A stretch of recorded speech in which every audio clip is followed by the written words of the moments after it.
Hello everyone, welcome back to WebTech tutorial. In today's tutorial episode, I'm going to show you how to sign up for Onlyfans. Keep watching the video till the end to learn how and subscribe to our channel by hitting the subscribe button. Don't forget to press the bell icon so that YouTube will notify you whenever we post a new video. To sign up for Onlyfans, go to your web browser and type in www.onlyfans.com. In order to sign up for Onlyfans, tap on the sign up button at the bottom of the screen. Enter your email address in the first field and on the second, create a password for your account.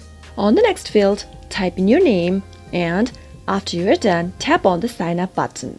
Now, you'll need to verify your email address.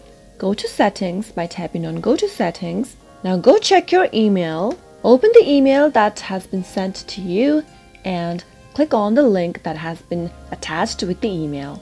Go check your email and copy the code that has been sent to you, enter the code and tap on the next button. Your email address has been verified, tap on close and go back.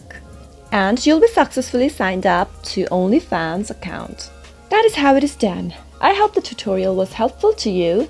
If it was, go ahead and give it a thumbs up. Comment down in the comment box if you have a question or a feedback for us. I'll surely be back with more tutorial episodes. Goodbye till then.